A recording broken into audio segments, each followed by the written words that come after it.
Some among them were potentially dangerous. Most were loyal. But no one knew what would happen among this concentrated population if Japanese forces should try to invade our shores. Military authorities therefore determined that all of them, citizens and aliens alike, would have to move. This picture tells how the mass migration was accomplished. Evacuation.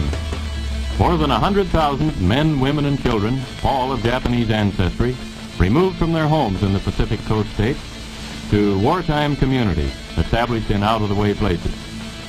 Their evacuation did not imply individual disloyalty, but was ordered to reduce a military hazard at a time when danger of invasion was great. Two-thirds of the evacuees are American citizens by right of birth. The rest are their Japanese-born parents and grandparents. They are not under suspicion. They are not prisoners. They are not internees. They are merely dislocated people, the unwounded casualties of war. The relocation centers are supervised by the War Relocation Authority, which assumed responsibility for the people after they had been evacuated and cared for temporarily by the Army. A relocation center, housing from 7,000 to 18,000 people, the entire community bounded by a wire fence and guarded by military police, symbols of the military nature of the evacuation. Each family, upon arrival at a relocation center, was assigned to a single-room compartment, about 20 by 25 feet. Barren, unattractive. A stove, a light bulb, cots, mattresses, and blankets. Those were the things provided by the government. In 1942, the United States government forcibly relocated over 112,000 Japanese nationals and Japanese Americans to remote housing facilities called war relocation camps for the purpose of detainment, re-education, and forced labor. Of those interned, 62% were United States citizens. President Franklin Roosevelt authorized the internment with Executive Order 9066, allowing military commanders to designate military areas as exclusion zones. This power was then used to declare the entire Pacific coast as an exclusion zone, forbidding people of Japanese descent to live within these areas, unless, of course, they were held in war relocation camps. In 1944, the Supreme Court upheld the constitutionality of these exclusion zones, and in 1945, after 2.5 long years of imprisonment, the interns were finally released. The United States government issued no formal apologies, but did present each former inmate with exactly $25 in cash and a train ticket home, if they were lucky enough to still have one. 43 years later, in 1988, President Ronald Reagan would sign a bill that formally apologized for the internment of Japanese Americans on behalf of the United States government, and finally granted reparations to survivors. The language of the bill stated that government actions of the 1940s internments were based upon 3 criteria: racial prejudice, wartime hysteria, and a failure of political leadership. So what is most important in this bill has less to do with property than with honor. For here we admit a wrong. Here we reaffirm our commitment as a nation to equal justice under the law. In 2001, following the attacks of September the 11th, our government again went into open roundup mode, detaining and imprisoning thousands of United States citizens, again seemingly based upon the same 3 criteria used to intern Japanese Americans: race prejudice, war hysteria, and a failure of political leadership. Let there be no argument. The United States government has put its own citizens in detention centers. The justifications for doing so range from personal prejudices based upon political and religious grounds to wartime frenzies and fears of future terrorist attacks. In a time of great crisis, the impossible becomes possible. Is it possible that internment camps are being built in the United States today? Is it possible that history will repeat itself?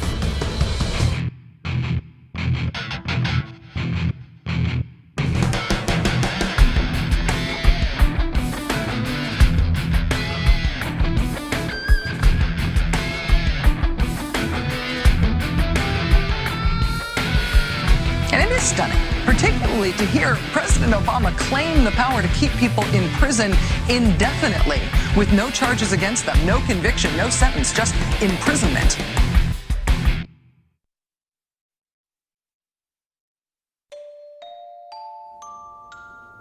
Well, we used internment camps here in the United States during World War II, and we interned Japanese Americans, or Americans, I should say, to be more correct, Americans of Japanese descent.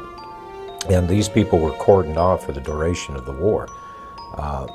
Background checks could have been done, they could have been released or cleared out of those facilities, but it was thought best, because there was so much animosity toward the Japanese for the attack on Pearl Harbor and subsequent deaths of U.S. soldiers, that these people just be kept out of sight in one of their detention facilities. On April 1st, 1979, by Presidential Executive Order 12127, the Federal Emergency Management Agency was created for the purpose of coordinating the response to disasters that have occurred in the United States and that overwhelm the resources of local and state authorities. Upon its creation, FEMA absorbed the Federal Insurance Administration, the National Fire Prevention and Control Administration, the National Weather Service Community Preparedness Program, as well as several other federal-level preparedness programs. FEMA was also given the responsibility for overseeing the United States Civil Defense, a function which had previously been performed by the DoD's Defense Civil Preparedness Agency. In 2003, FEMA became part of the Department of Homeland Security's Emergency Preparedness and Response Directorate. FEMA follows three simple directives. 1. National emergency recovery. 2. Continuity of government. And 3. Combating perceived threats to the existing social and political order.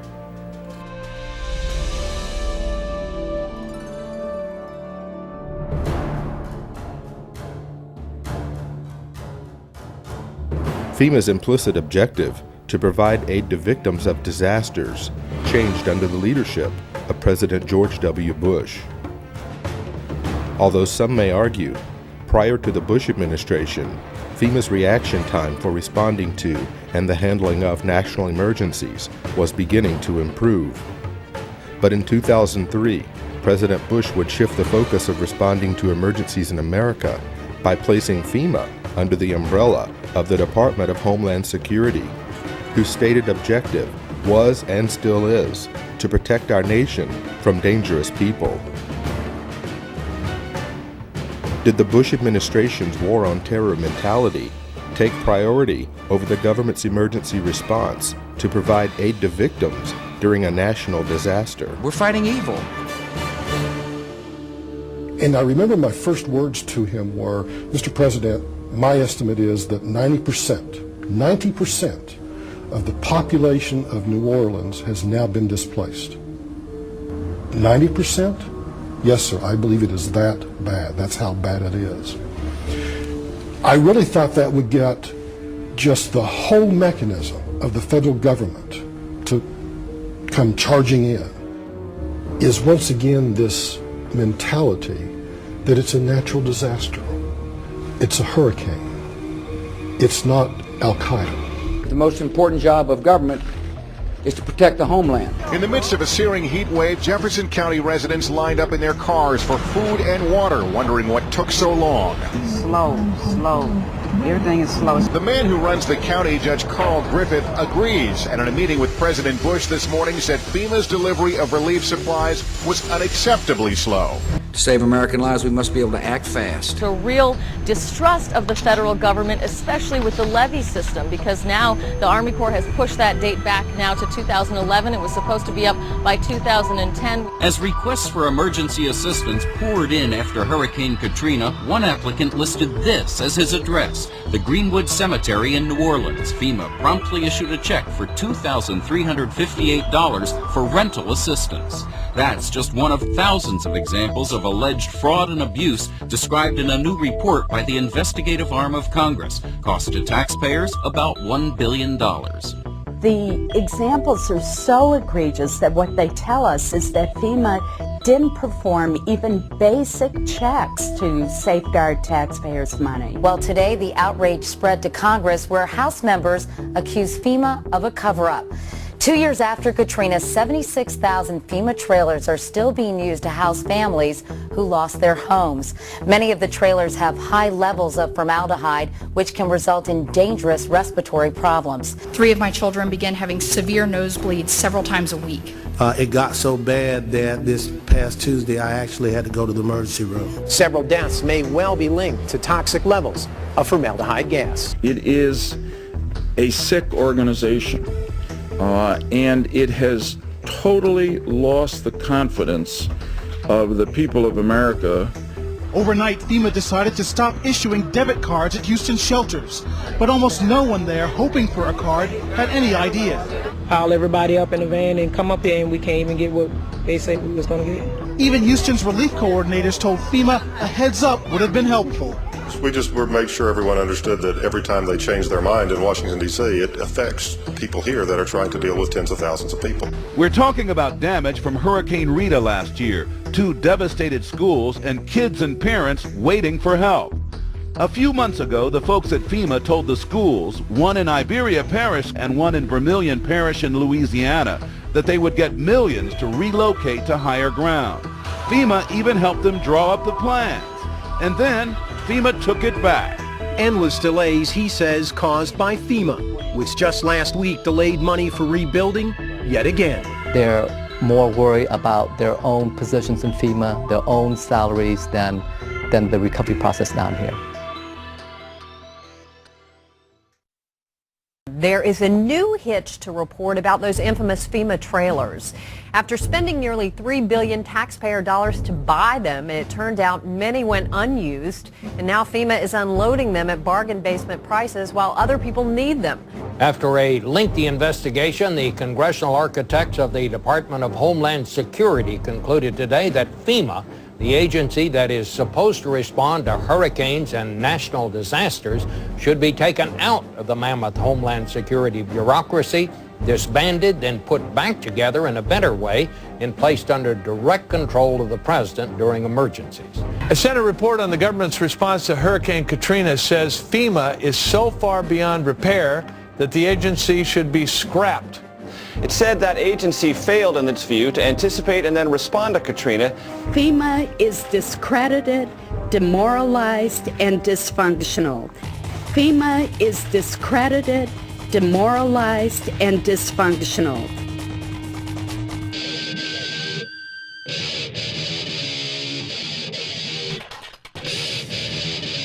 In the mid-1970s, the discredited federal government was more scared of the public than ever, coming off the years of Richard Nixon. And so 2 Cold Warriors inside the White House of Gerald Ford began to bring back some of the Cold War ideas of an executive takeover of the United States through a emergency federal agency. And those individuals were Donald Rumsfeld and Dick Cheney. And so really what we see being set up by Jimmy Carter in 1979 is just a continuation of federal policy to expand a federal takeover plan for continuity of government. And so that's what the Federal Emergency Management Agency was really set up for.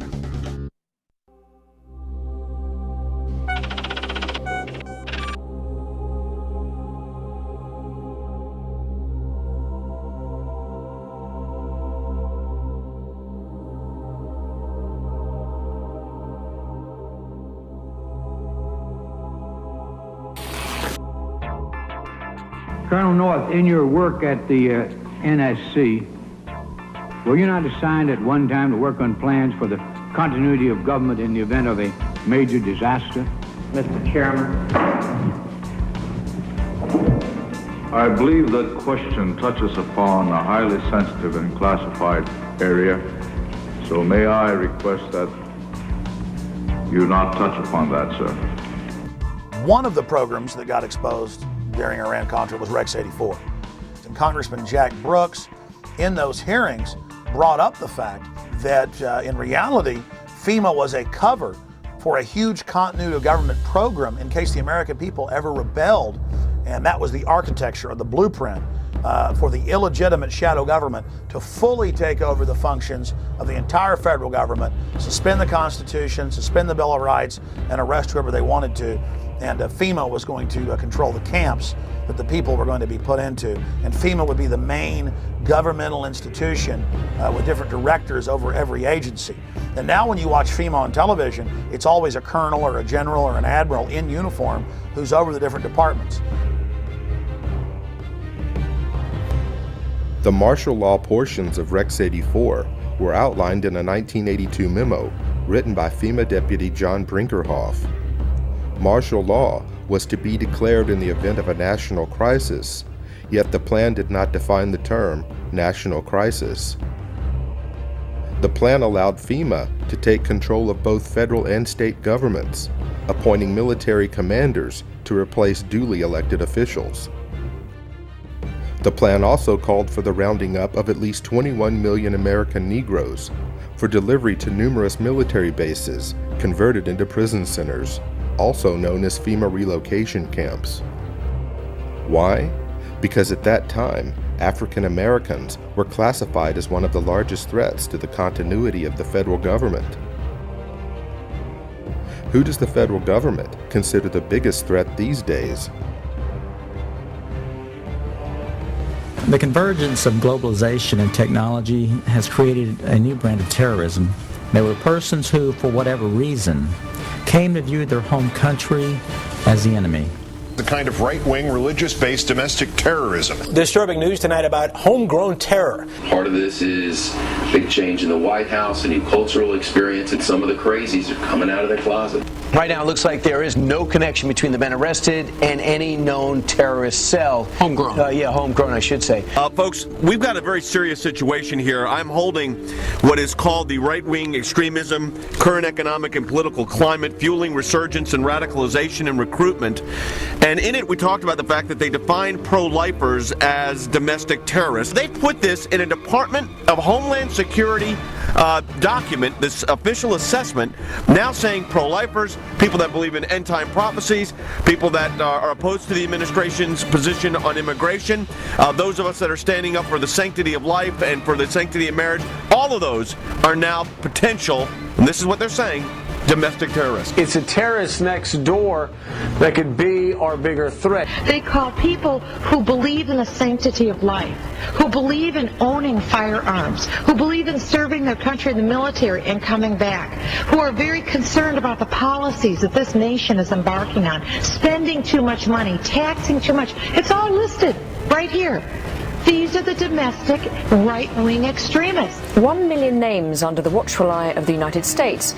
America's so-called terrorist watch list has hit the record number according to one of the country's most prominent civil liberties groups. That's a lot of people to keep track of. They're adding new people all the time. It's a secret list that you don't know really quite how one gets on and you don't know how you get off. They're coming out and profiling huge groups of people. You know, if you voted for a certain political candidate, you should be considered a potential threat.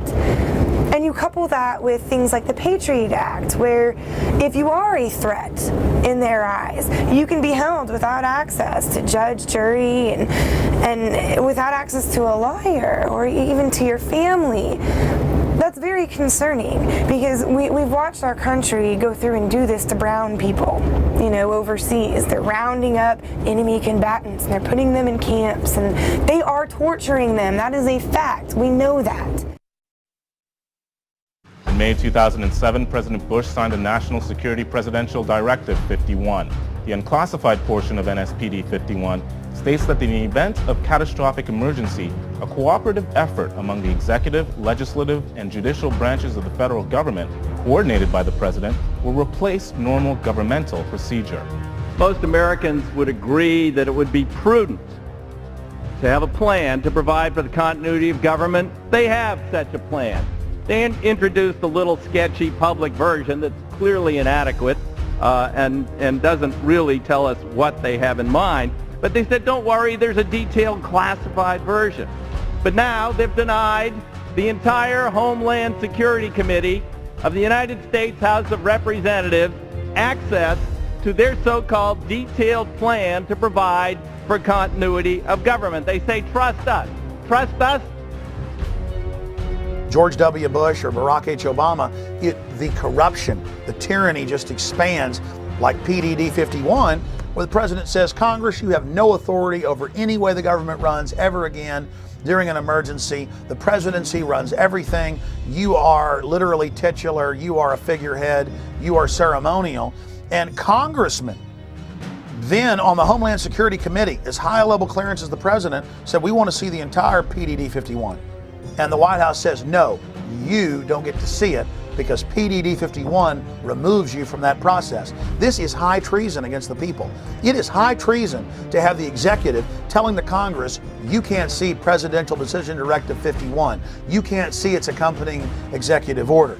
You don't have any authority over anything anymore. FEMA is dysfunctional. This is high treason against the people.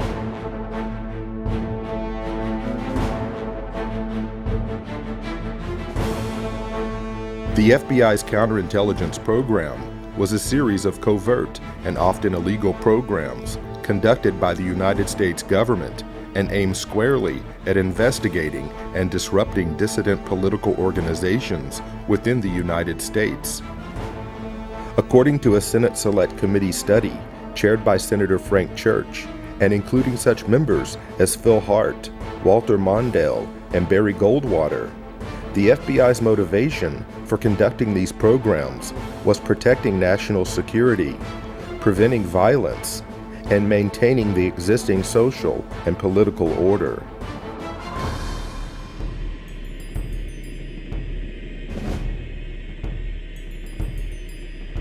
Targets included the Black Panther Party, the Ku Klux Klan, communist and socialist organizations, as well as nonviolent civil rights organizations, anti-war groups, and a broad range of organizations lumped together under the title New Left, which included groups labeled for intensified attention, such as the Southern Christian Leadership Conference, the Student Nonviolent Coordinating Committee, and Congress of Racial Equality.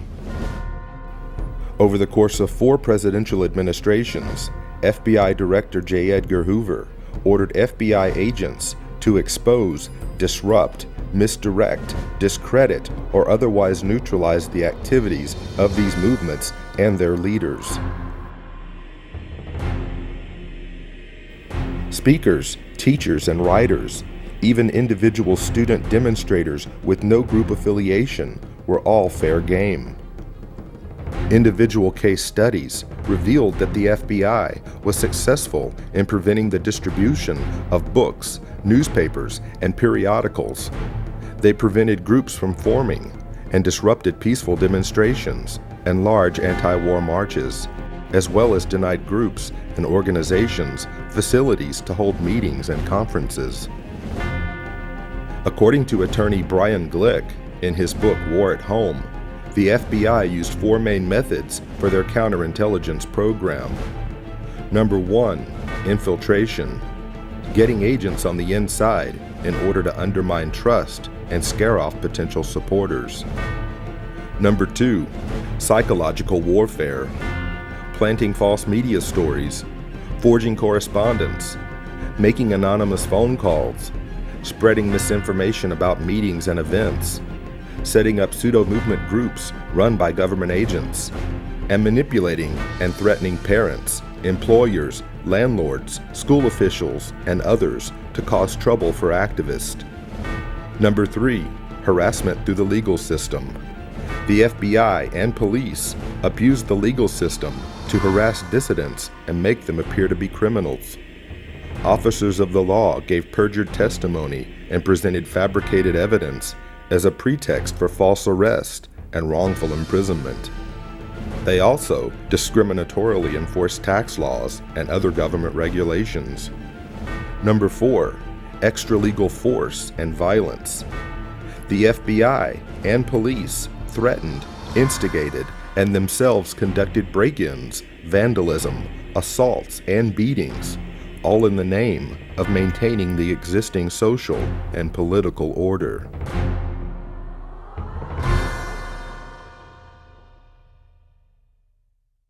Increased security for 4 New Jersey Supreme Court justices after their home addresses were revealed in a webcast by a self-proclaimed white supremacist.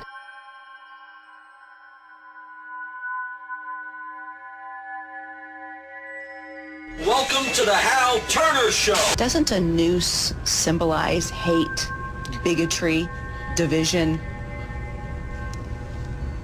Justice.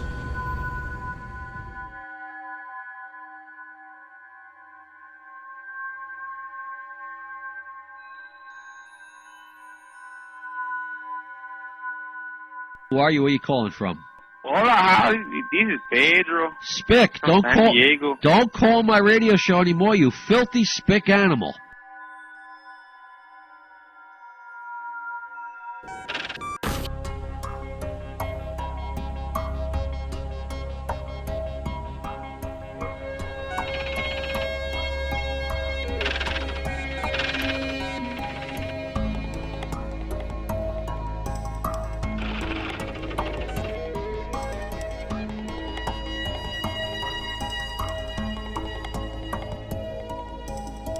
People were being profiled and stopped if they had certain kind of bumper stickers on their car, like a Ron Paul bumper sticker or a Chuck Baldwin supporter.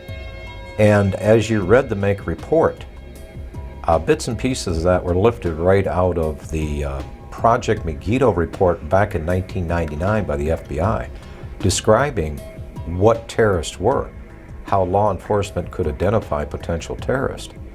And I can remember back in the 90s, the FBI was doing an education program with local law enforcement, and what they had was a trifold pamphlet. Again, this was not meant for public consumption, only to be passed around amongst the rank and file and the police.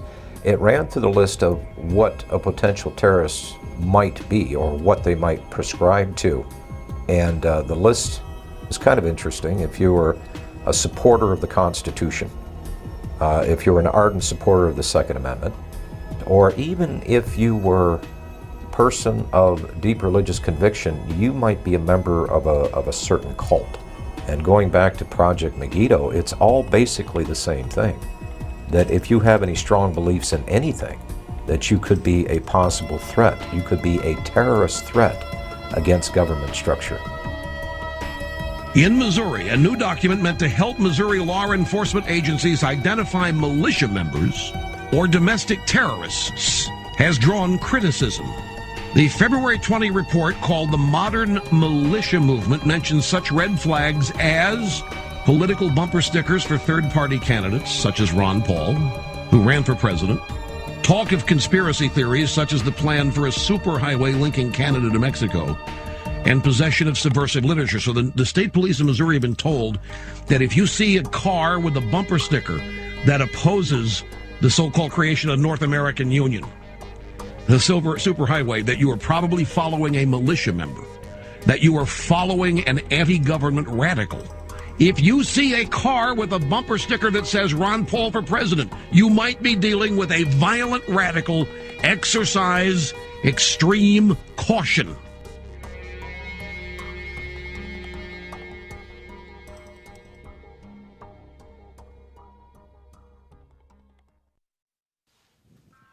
You're watching Camp FEMA. We're going to go back to the film here in just a moment.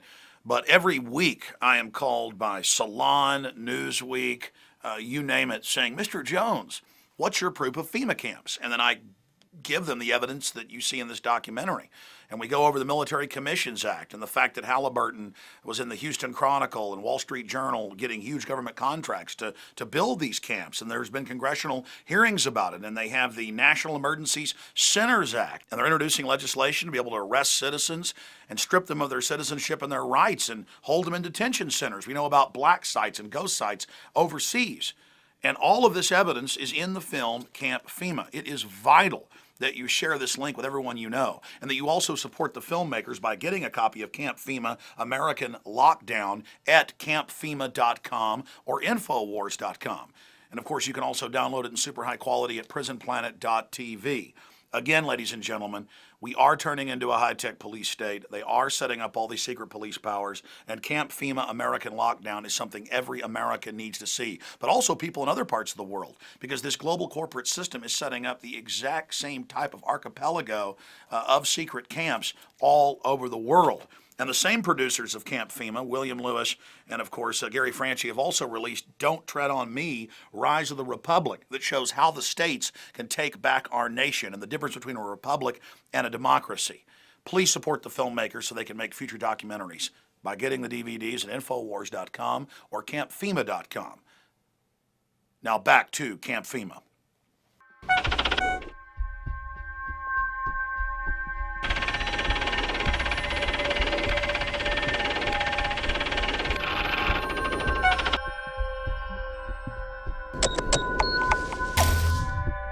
We do know that 28% of their funding comes from the Department of Homeland Security. This is not the first time that a report has been issued to Missouri law enforcement and surrounding fusion centers in other states by the MIAC Center. This right here is a stack of every single one of the MIAC reports that has been drafted. MIAC Alert, Constitution Rangers, June 7th, 2007. You've got the Black Separatism Bulletin, November 4th, 2008, American Radical Islam Converts. Here is the MIAC Strategic Report dated 11/28/2008 on the anarchist movements.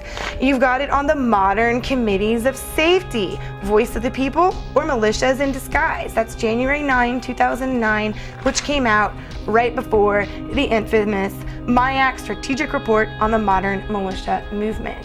So they've been producing these documents for quite some time.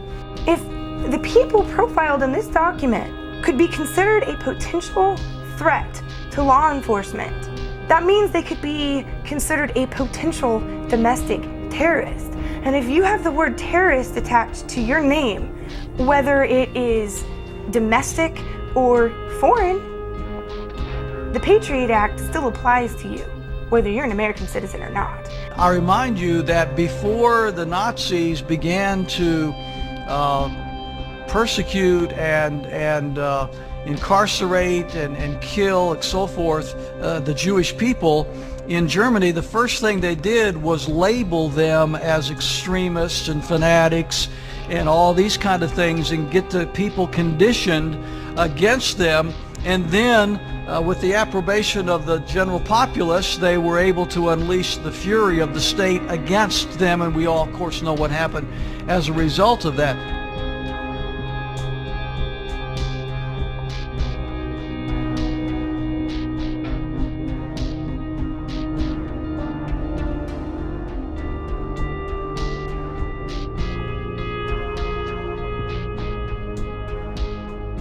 Is that the face of a terrorist that they had to know where that cash came from? Again, it's turning more into fascism. It's one thing for them to make sure you don't have a gun or a bomb in your pocket. It's another thing for them to not like a book.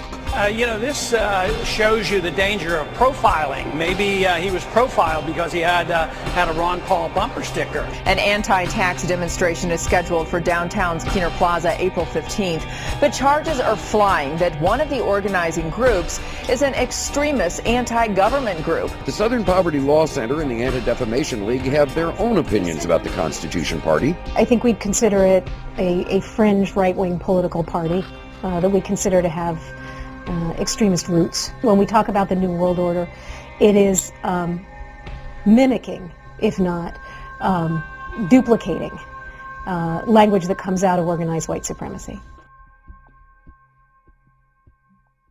The elites have said that they want to have a final revolution, that they know the public's going to revolt against them, so that's why they've scientifically set up the surveillance grid, the cashless society. This whole continuity of government system is designed to suppress and control the people of America. Northcom, the Pentagon, the military are all announcing their number one job now is fighting the American people. They're saying the number one terror threat is veterans and gun owners and conservatives and libertarians and Ron Paul supporters. And I've been sent secret army documents. We call the phone numbers and they're accurate and real, where I'm being watched at In the Fed protest, where we peacefully go out and demonstrate.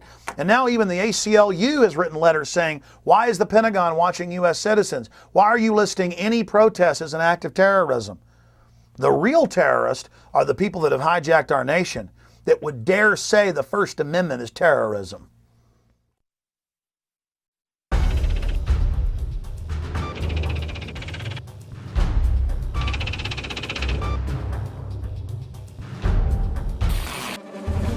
Two new reports out document an alarming rise in the number of hate groups in the United States. The Southern Poverty Law Center's intelligence report found 926 active hate groups in the country. That's up more than 50% from just 2000.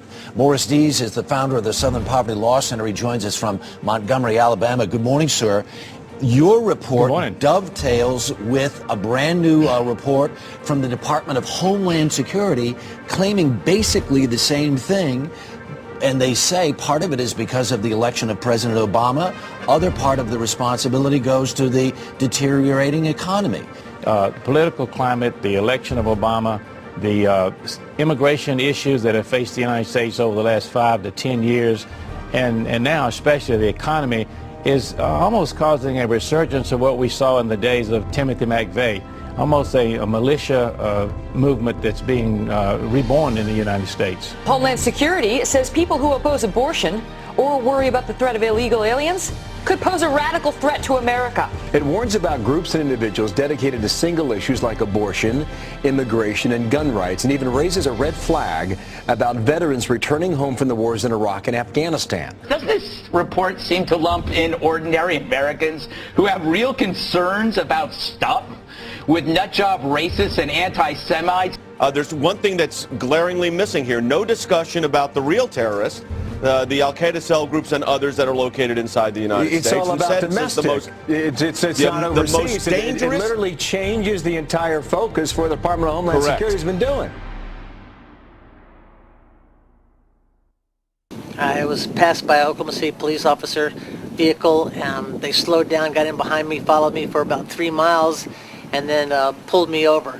When the officers approached my vehicle, they asked me if I knew why I was being pulled over, and I said no, I had no idea. And they said it's because of the sign in the back of your truck. And I said, my sign that says abort Obama, not the unborn.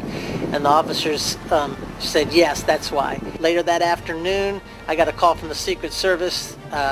They wanted to do a quick walkthrough of my house to make sure I wasn't some kind of radical racist. Why would Americans, under the guise and the threat of worldwide terrorism, why would they willingly give up or relinquish their rights to government when our rights did not come from government in the first place? Our rights merely came from God. They were enumerated by the government, put in the Bill of Rights as a reminder not to us, but those in power as to not violate them. And I know the history of government, not just American government, but the history of government well enough to know that most governments acquire power and they do not like dissent. We are losing our freedoms in the United States.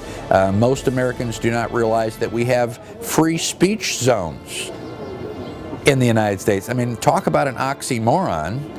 You know, all of the 50 states are a free speech zone. You're an American. That by definition creates a free speech zone. We have freedom of speech because we stand up and say what we think, not because the Founding Fathers ratified the First Amendment in 1791. So if we're losing the free speech zones, the governments in general throughout history have tried to quell dissent by controlling the media, which we already have in this country, and by generating fear of confrontation. After Seattle, the feds said we can't allow protests anymore in America. It's too dangerous. That's why we're going to have free speech zones miles away from where the events are, in baseball fields, in church parking lots, where nobody can see you or hear you. You've got your First Amendment, but you've got it way over here miles away. That all started as a beta test in Seattle in '99 with the police, after they'd staged the riots, with hired anarchists coming up to people saying nowhere in the city could they even wear a pin saying no WTO. And the police say, hey, First Amendment is suspended in Seattle, and the news pushed it like it was a good idea and the right thing to do. The lines are open. This is First Word, ladies and gentlemen. At 877-367-2526. Whatever's in your head, call and share it at this moment. Hello. Yeah, how you doing, Alan? My name's Austin from Florida. I was recently looking around on the Army's website, army.mil, and I came across this document called the Civilian Inmate Labor Program. This was put out in 2005, and I was just reading over the first couple pages. Just in the first couple pages, this document on the Army's own website talks about converting military bases and installations into giant prisons and establishing civilian inmate labor programs. Have you ever heard of this? No. This is on army.mil if anyone wants to look it up. Okay. It came out in 2005. Another conspiracy theory. This is on the Army's website, Yeah. sir. All right, so we're all going to be in prison, right? They're going to have prison Well, term? I don't know, but I mean, obviously there's a document that has Yeah, there are lots of plans documents for it. in lots of places. But this is on the military's own website. Yeah, okay. There. Yeah. Army.mil. Okay. I'm on army.mil. Says the link's broken. There's no such army.mil. Can you get to army? I can't get to army.mil.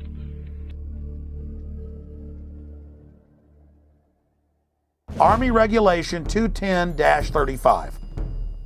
Now, this was set up in 1986 secretly. And for 10 plus years, it was secret. And in 1997, Bill Clinton declassified this, and we were the first major radio show to cover it. Since then, it's been expanded. This lists 12 camps to hold American citizens that have been built by the United States Army. And ladies and gentlemen, some of these facilities have U.S. citizens in them now. But it's all being done administratively. To beta test the Army running camps, they did deals with the federal government and now states to take prisoners convicted in the civilian courts and to then stick them on U.S. military bases administered by the Bureau of Prisons but operated by the U.S. Army.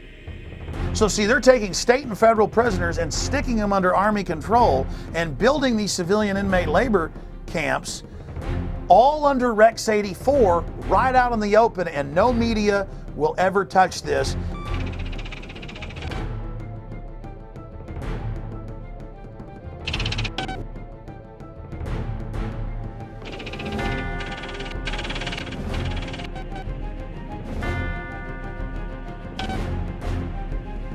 Beginning in October, the Army plans to station an active unit inside the United States. Under NORTHCOM and under the new Homeland Brigade, that was first going to be 3,000, and then 20,000, and then 40,000. The 3rd Infantry Division's 1st Brigade Combat Team has spent 35 of the last 60 months in Iraq. Combat-hardened troops who've been running camps and centers in Iraq are now coming back to the United States to, quote, carry out law enforcement actions. The Army unit may be called upon to help with civil unrest and crowd control. There has been some concern and some misimpressions that I'd like to correct. The primary purpose of this force is to provide help to people in need in the aftermath of a WMD-like event in the homeland. This force has got no role in civil disturbance or civil unrest, any of those kinds of things. The Army Times reporting, quote, they may be called upon to help with civil unrest and crowd control or to deal with potentially horrific scenarios, end quote. NORTHCOM, the Northern Command that came into being in October of 2002, when that came in, people like me were concerned that the Pentagon was going to use its forces here in the United States, and now it looks like, in fact, it is, even though on its website it says it doesn't have units of its own. Now it's getting a unit of its own. And the Army Times said during civil unrest inside the United States that the Army's new job would be engaging the American people. The Posse Comitatus Act of 1878 generally prohibits federal uniformed services from carrying out domestic law enforcement duties, except in cases expressly authorized by the Constitution or an act of Congress.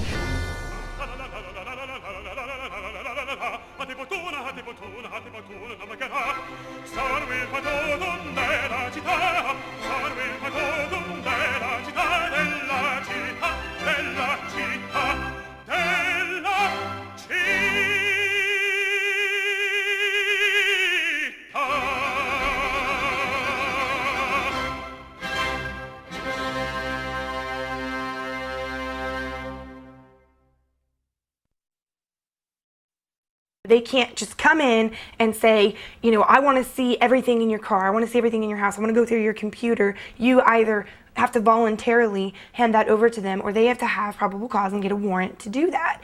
So it's very clear that the government does not have the authority to be spying on us. That was not the intent of our founders when they created this system of government. Over the last decade, we've seen the introduction and enactment of some of the most dangerous legislation ever to be conceived by our elected officials, who have not forgotten who they serve, but only now reveal to the American people through the fruit of their own actions that our rights and our freedoms are secondary. The USA Patriot Act allows for American citizens to be picked up and incarcerated indefinitely without charges, and allows law enforcement to conduct warrantless and secret searches of Americans' property and possessions. The Military Commissions Act dissolved the cornerstone of our Constitution by removing the writ of habeas corpus, allowing the permanent imprisonment of enemy combatants, and disallowing petitions to the court to know why you've been locked up in the first place. Although never passed by the Senate, the Violent Radicalization and Homegrown Terrorism Prevention Act shows us the mindset of our leaders in Washington. If passed into law, the bill would make public demonstrations and protesting into an act of terrorism and label the organizers as thought criminals and potential homegrown terrorists. Now that the federal government has the authority to sneak, snatch, and lock up its own citizens, a new bill has been introduced by Congress that gives the feds a place to hold those outspoken dissenters and potential domestic terrorists. The National Emergency Centers Establishment Act, or H.R. 645, allocates military bases to be converted into FEMA emergency centers. It also mandates that these camps be built complete with public works, medical, and educational facilities, just like the Japanese internment camps of the 1940s. Why is the media on one hand saying there are no FEMA camps, but on the other hand, legislation has been introduced to build them? H.R. 645, titled the National Emergency Centers Act, directs the Secretary of Homeland Security to establish national emergency centers throughout the United States. It's all being done for your own good. The bill directs these camps to be built in existing military installations, whether operational or not, for the stated purpose of providing temporary housing and to meet other appropriate needs as determined by the Secretary of Homeland Defense. Here's H.R. 645 legalizing what has already been developed, what's already been paid for by FEMA. And that is these FEMA camps for everybody's safety, these FEMA camps for everybody's comfort, these FEMA camps that the people need during emergencies. The government doesn't build things that are not needed or that there aren't contingency plans that say there's a reason for them. Also, it's been reported by WorldNet Daily that the Department of Homeland Security has already awarded nearly a $400 million contract to Halliburton to build some temporary detention centers on an as-needed basis. We know this is their main attack profile, is old, shut-down bases. And so you go point them out and go, look, the barbed wire's facing in, or look, you know, this is a designated FEMA camp. And they say, well, where are the people? Where are the people in the camp? The point is, it's a designated facility for that. Conceivably, these are the kinds of camps that could be used for political dissidents, just like occurred in Nazi Germany. I got a feeling in the next few years that you may start to see some American citizens end up in these camps for questioning the government. The president can declare a national emergency, and it can be anything. It can be a hurricane, or it can be political protests or civil disorders like we saw in the race riots. I think the government's anticipating that there's going to be a increased reaction against the economic downturn, and this could lead to the kinds of street riots and protests we've seen in countries such as France. If we do not have a government which is controlled and limited by the Constitution, then our personal motives and preferences are irrelevant.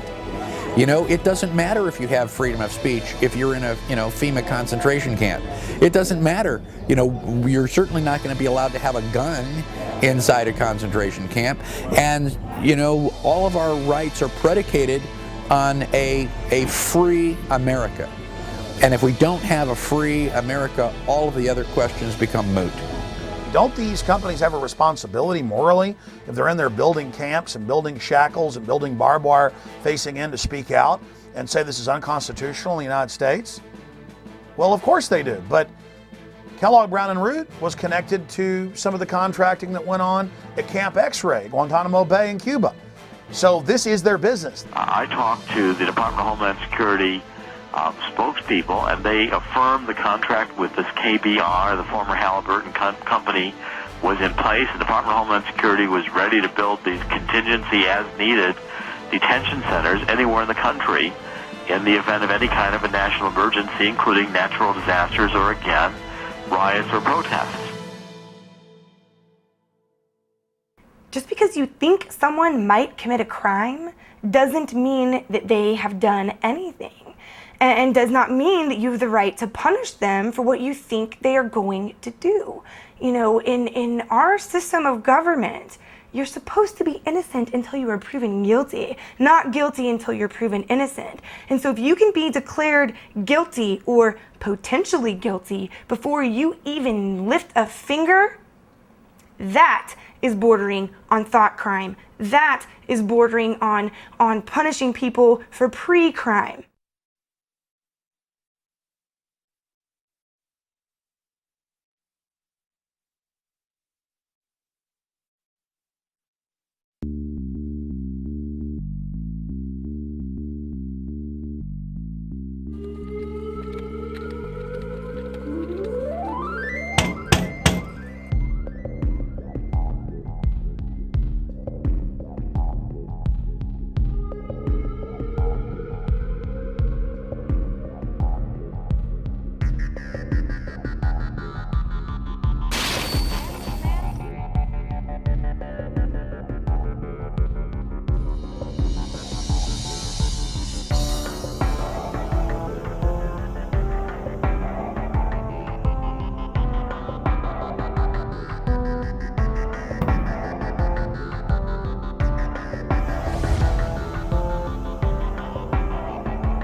I never understood these words before the thought police showed up at my front door.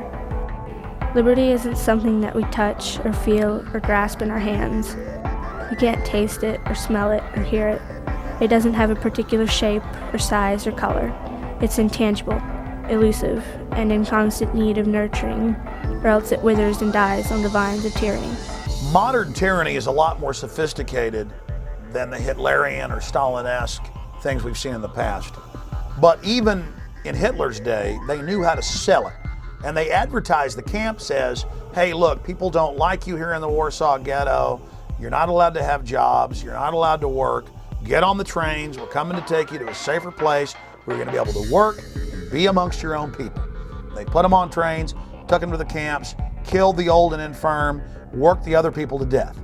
And they advertised, hey, we're going to delouse you, going to give you a shower, march right in here.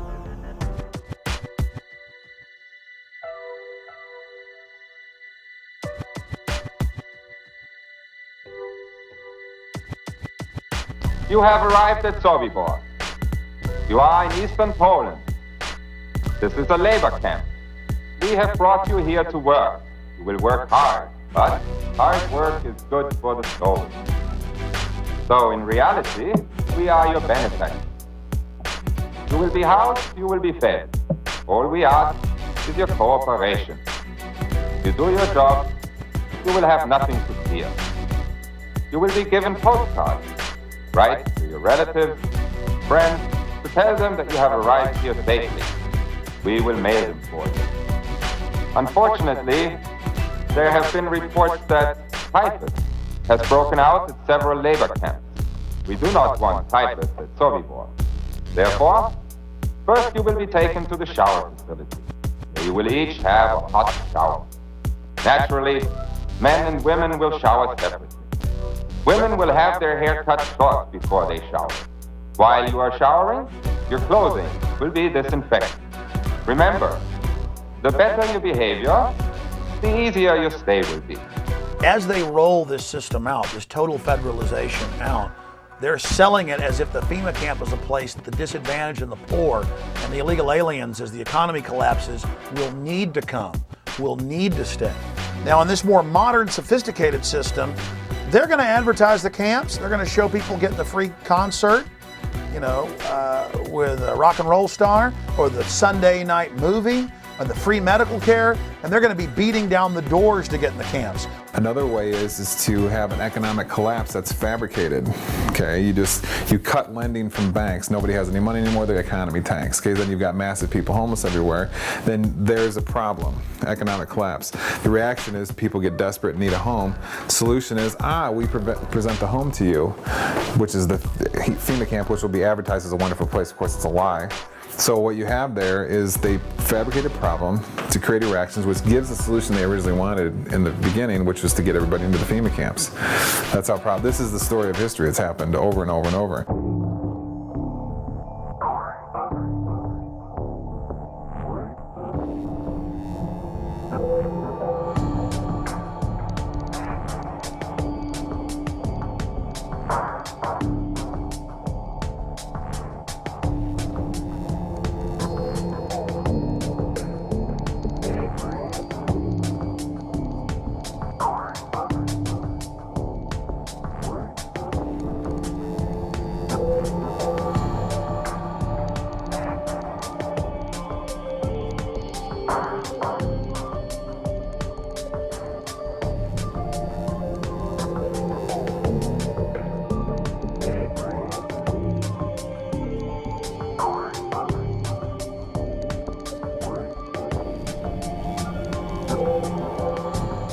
If you can detain people, I would call them quasi-concentration camps.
In 1999, American citizens were put in the Sandpoint Naval Brig outside of Seattle, Washington, and the news reported that FEMA was in control of the operation and was using the closed naval base as a mass prison.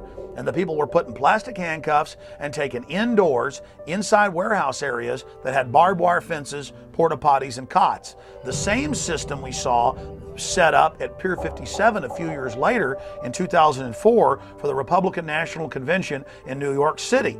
Convention protest groups are not happy with what they call a clandestine detention center. We discovered officers that had to spray tear gas to control one protester, and then at least 4 officers held down another protester. The recent discovery of a makeshift jail in Denver's warehouse district is causing outrage among among some. It's a warehouse filled with makeshift jail cells to be used if there are mass arrests. It was apparently constructed to hold DNC protesters. Those cages are for the safety of law enforcement agents and those who are arrested, but Recreate 68 calls this place a concentration camp, unfit and inappropriate.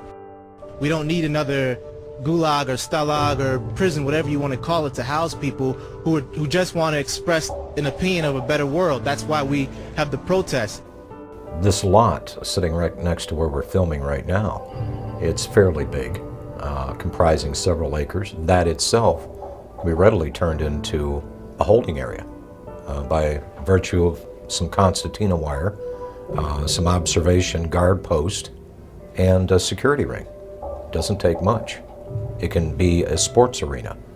It could be abandoned airports. It could be abandoned military facilities. Any place that you could set up a security perimeter could be used as a temporary internment camp.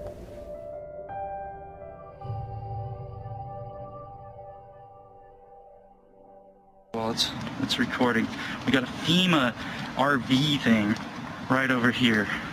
I don't think that's okay, dude. I think it's a security guard. Yeah, but why is a FEMA RV parked in front of the mall? In front of the mall? In front of the closed part of the mall. That's real weird. Dude, look, it says Department of Homeland It's Security. the Department of Homeland Security parked in front of the mall? In front of that closed part, though. Can you go? No, you can go in there. What kind of... Why do we need Homeland Security at the mall?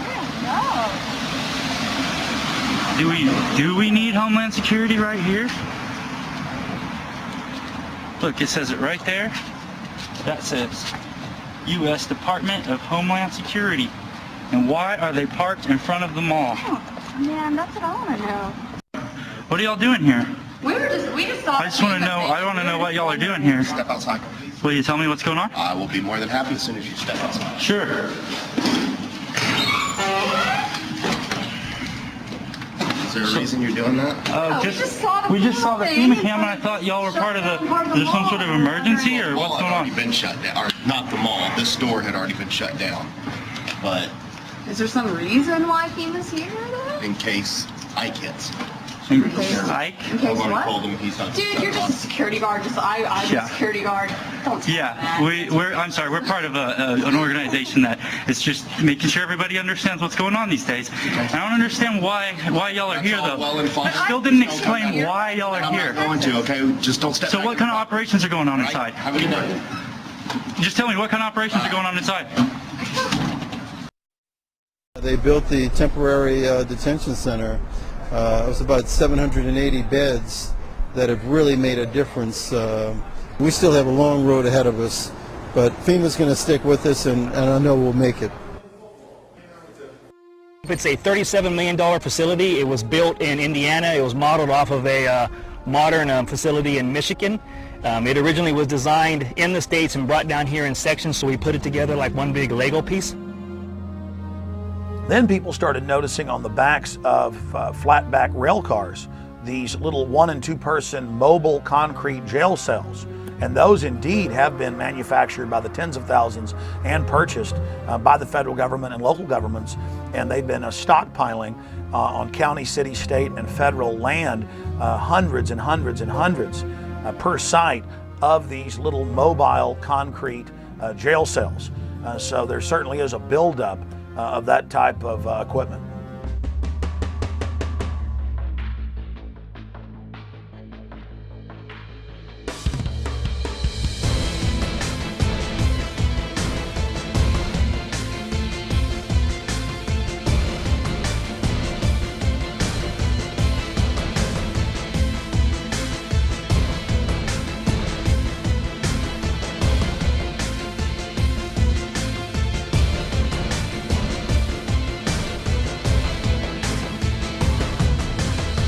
Several years ago, the military issued a challenge to create a faster and better razor tape. They wanted a barrier that would be at least 50 inches taller than the standard fence and one that could be deployed faster than 30 man-hours. Ulster County-based Cobra Systems is getting ready to ship the first batch of its express razor wire to the U.S. military.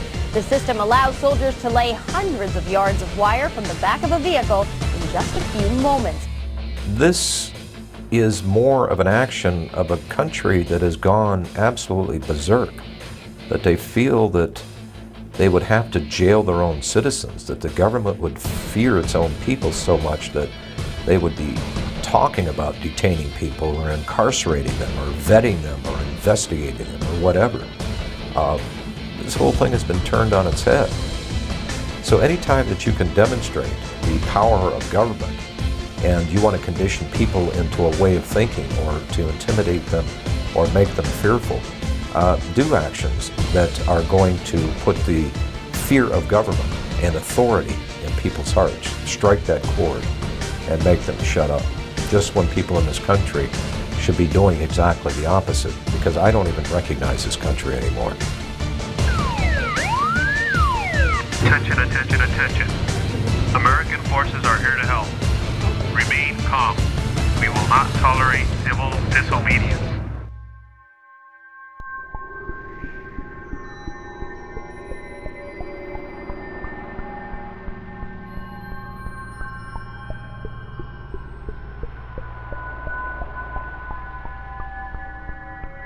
Military Occupational Specialty Internment Resettlement Specialist.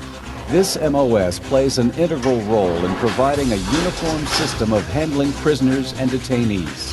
Trained as internment resettlement specialists to control and supervise detainees to ensure their humane treatment.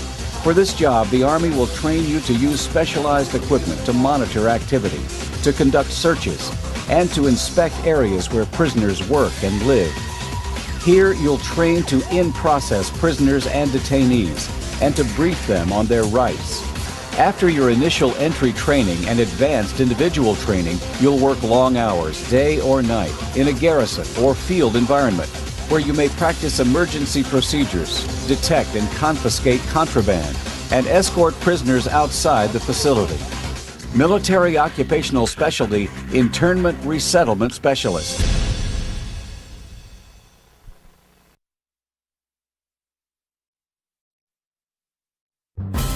The burden of service has fallen almost exclusively onto the backs of our military. And that's why I won't just ask for your vote as a candidate. I will ask for your service and your active citizenship when I'm President of the United States. Citizenship is not an entitlement program. It comes with responsibilities. A young person joining our military must know that we will only send them into harm's way when we absolutely must. We need to ease the burden on our troops while meeting the challenges of the 21st century. People of all ages, stations, and skills will be asked to serve. Because when it comes to the challenges we face, the American people are not the problem, they are the answer. We cannot continue to rely only on our military in order to achieve the national security objectives that we've set. We've got to have a civilian national security force that's just as powerful, just as strong, just as well funded. Everybody somewhere between the ages of 18 and 25 will serve 3 months of basic training and understanding in a kind of civil defense. That universal sense of service, somewhere between ages 18 and 25, will give Americans, once again, a sense of what they are to be American and their contribution to a country and a common experience. We were taught, my brother and I, is that you have an obligation to give back. That's why community service has been such a big part of my life. Our troops need to know that we're making the same commitment to this country that they've made. I love Obama.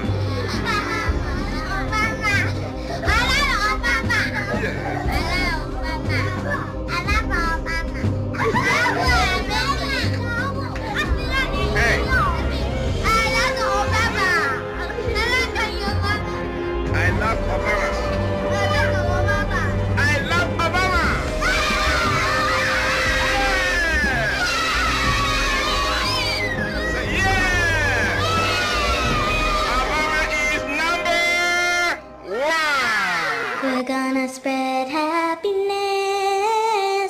We're gonna spread freedom. Obama's gonna change it. Obama's gonna lead 'em. Obey. Up. Obey. Up. Obey. Up. then, even the New York Times has reported that they're training the Boy Scouts now with Homeland Security to, quote, take on disgruntled veterans and gun owners in, quote, seek and destroy operations. And they had photos in the New York Times of these kids dressed up in Homeland Security outfits going after veterans and gun owners. Stalin said, give me somebody before age 7 that can turn them into anything I want. So that's why there's this push. Get the kids into the school system, get them to not follow evidence, get them to only do as they're told, get them to be little robots, get them to think it's normal to march up in lines and act like little soldiers and so forth. And then later in life, they'll never know the difference. Everybody has to get rid of the idea that they're an individual. They have to understand that we all have to work in the group for the collective, for the good of the whole. Not for the good of your child or for the good of the teacher, for the good of the whole.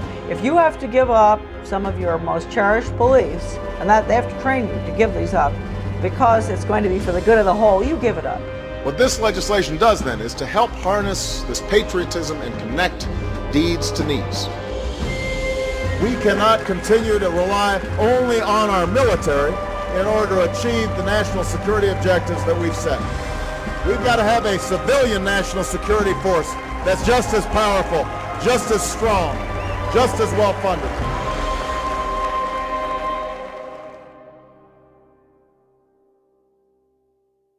They've been turning on the American people and working against our interests for a number of years. And the people that you may be seeing that are going to be targeted to be put into these camps, these dissidents, these disenfranchised, disaffected people, the government would never, ever turn on the American people. They would never create a situation where they were so displeased with their government that the government may be forced to throw these people in concentration camps. They'd never do that, would they? My name is Sam Ozaki. I'm a native-born American citizen, Los Angeles, California, along with about 120,000 other persons of Japanese ancestry when Franklin Delano Roosevelt signed Executive Order 9066. We were all rounded up like cattle and placed into America's concentration camps. They had designated areas where people would report, and they were transported by bus to they called them assembly centers. They didn't have facilities to house 120,000 persons, so they took over racetracks, fairgrounds, places like that. Work in the camp was slave labor. In fact, they had us making camouflage nets for the United States Army. Now that was absolutely slave labor. Later on, I said we should all have refused to work and then let the Army and the government come in and do all the chores that had to be done. But as I said, we had lost all our, not only our life and liberty, but also our finances. You know, when you think about it later on, we were not much better than Hitler.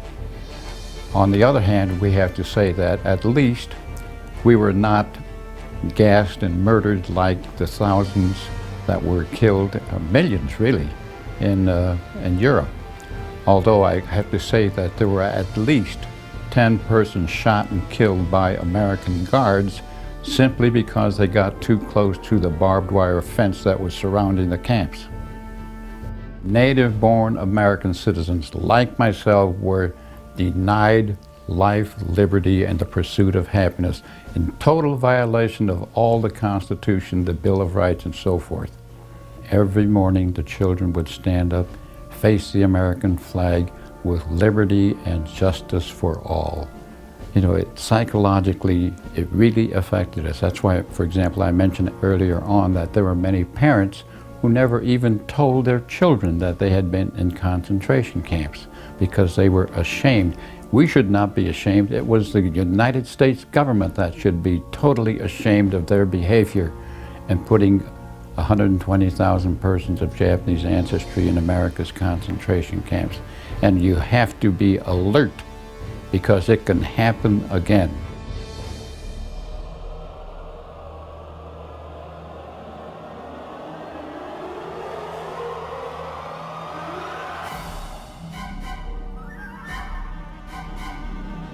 If we look at American history between 1942 and 1947, the data that was collected by the Census Bureau was handed over to the FBI and other organizations at the request of President Roosevelt.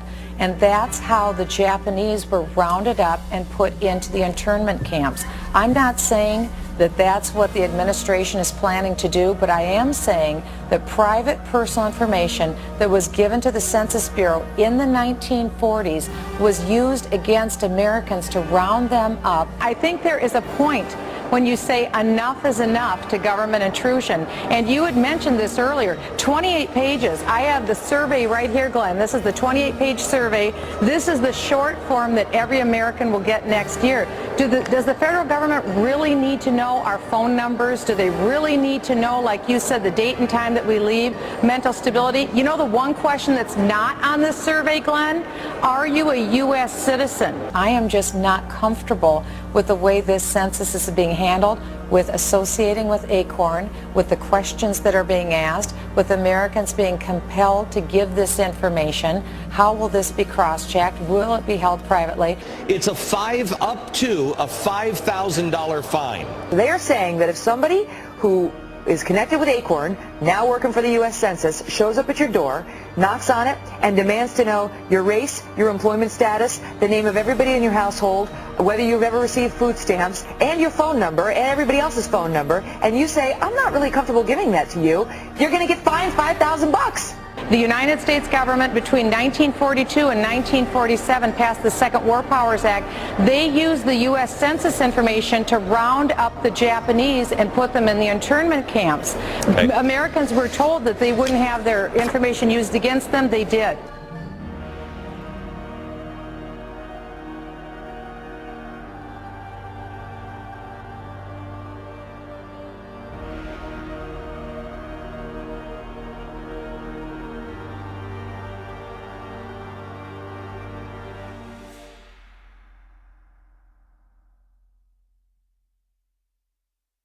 Well, one of the things that we're fighting here in Oklahoma City, we have a radio show called Radio Free Oklahoma, and we try to get the information out about the upcoming swine flu vaccines. You hear that Northcom is coordinating with FEMA to work for the mandatory vaccinations. There's all the legal framework in place through the Patriot Acts and the Emergency Medical Powers Act to force these vaccines on people. And then if you deny it, you know, where are you going to go? Well, they say that you can be charged with a felony or put into a quarantine area. Now it's starting to come into view how these camps could be used.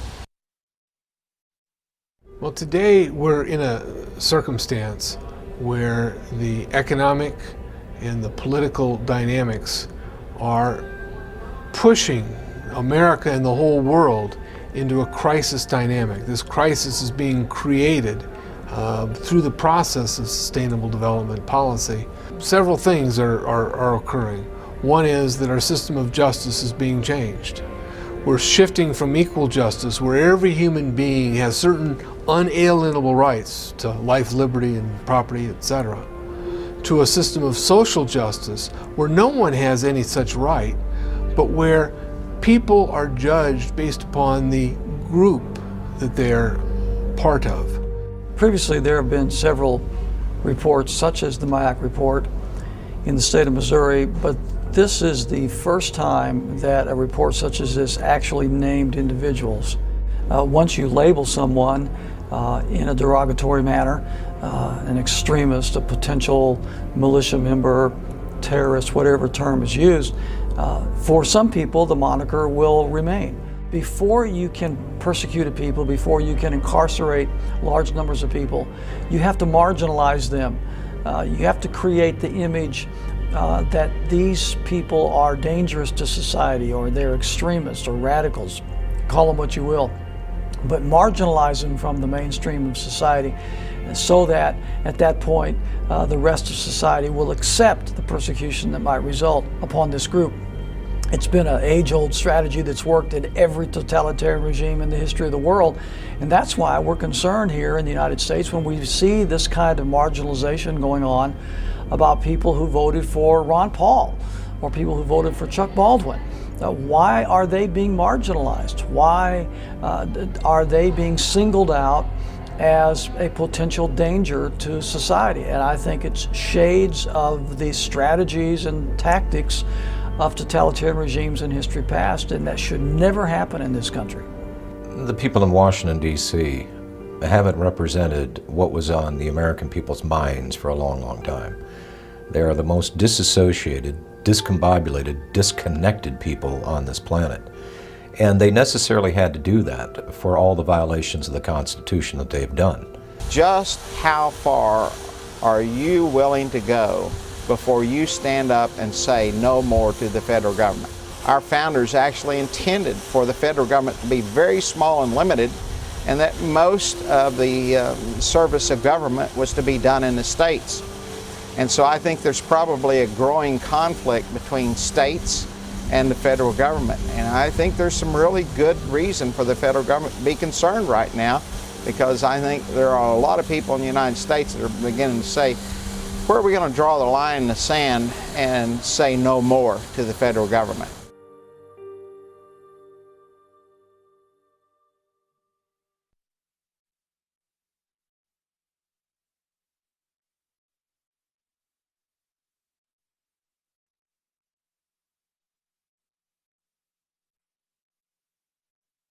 Every generation faces tyranny. Every generation faces corruption and is forced to stand up against it or become enslaved. Our ancestors fought and died so that we'd have the little bit of liberty we have now. It is a sacred treasure. And from liberty comes all prosperity.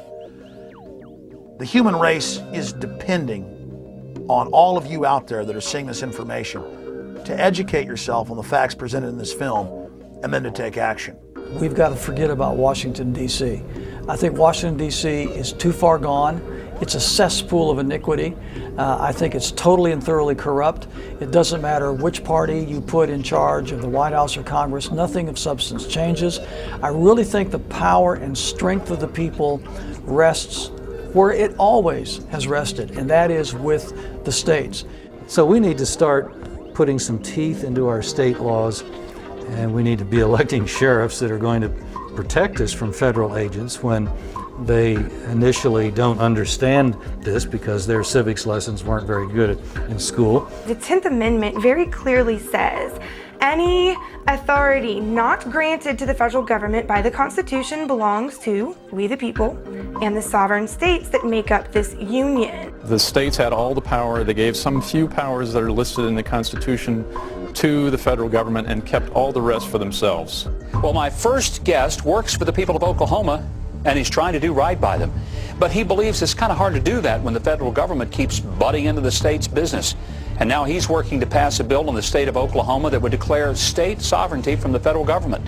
Well, the resolution is saying that the Constitution is the supreme law of the land and that it specifically delegates certain powers to the federal government, and all other powers are reserved to the people and the states, and that the federal government has increasingly moved out of that framework over the last several decades, and that they need to get back into that proper role. A number of states already have them. Many more are considering similar resolutions as a bulwark, proponents say, against the federal government handing down laws that they see as unfunded or unconstitutional. Ongoing pattern of overstepping its constitutional authority. Dozens of states are now considering resolutions asserting their sovereignty under the 10th Amendment in the Constitution, pushing back against Washington's intrusion into everything from land use to gun control. And there's really somewhat of an uprising in the states across the country is this federal law called the Real ID Act.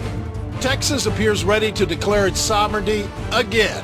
A resolution doing just that has the unabashed endorsement of the state's governor. I believe the federal government has become oppressive. I believe it's become oppressive in its size, its intrusion in the lives of its citizens, and its interference with the affairs of our state. The bill, HCR 50, is currently in Texas's House. It reasserts the constitutional guarantee of the 10th Amendment. We need to focus on our state government. We need to focus on our state legislators, the governor's mansion, the state Supreme Court, the sheriffs at the state and local level. All these agencies need to be the focus of freedom-loving people. And if you do treasure the notion that your rights are unalienable, meaning imbued in you by our Creator, and you want to defend the American circumstance, the only way we can effectively battle the Agenda 21 protocol is to do it locally. We have the checks and balances in the states to be able to maintain the freedom of our people. You get involved in your local area. I mean, that's where you can affect the most change. I don't know why we have FEMA. I don't see anything about a FEMA in our Constitution. I think it should be eliminated. We're fighting tyranny. We're standing up for liberty. We're the good guys.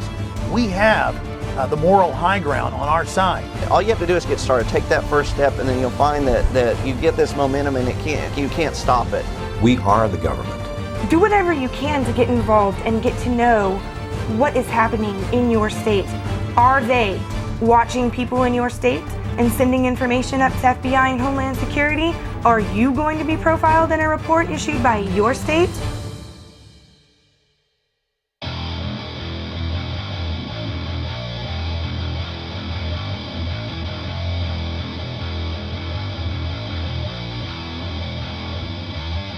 Just be alert, study your Constitution, learn all you can. I think there's certain basic organic documents that you need to become familiar with. I would start with the Mayflower Compact. The next one I would urge you to read is Patrick Henry's famous speech where he ended by saying, "Give me liberty or give me death." Certainly the Declaration of Independence is one it's a philosophical framework. The Constitution came along after that to be actually the blueprint or the framework of a building built upon the ideas espoused in the Declaration of Independence. You must read the Federalist Papers and the Anti-Federalist Papers, Northwest Ordinance, George Washington's Farewell Address. These are the organic documents from which we came, and it basically expressed who we were when we attained to greatness. It's who we need to go back to. On top of that, there are many other really important books to read to understand your enemy. And I would suggest The Shadows of Power by James Perloff, Creature from Jekyll Island by G. Edward Griffin. Another one actually written by one of the enemies, in my opinion, is Carol Quigley's Tragedy and Hope. So read those books, study and all to know what we are, but also equip yourself with understanding of who your enemy is, because we're in a struggle for our future at this point in time.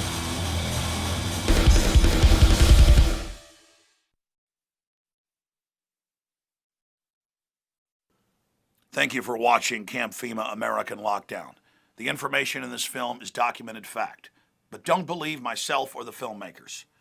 Research the information you've seen in this documentary and prove for yourself that it is a bona fide reality. And then please take action with this film and show it to everyone you know. And other documentary films available at campfema.com and infowars.com, like Don't Tread on Me, Rise of the Republic. When you purchase the films, you're also supporting independent citizen filmmaking and the alternative media that is now really discrediting the establishment. We have come so far together, and it's exciting for me to see other great filmmakers like William Lewis and Gary Franchi out there taking action. They couldn't have done this work without all of you out there supporting them, so I want to thank you.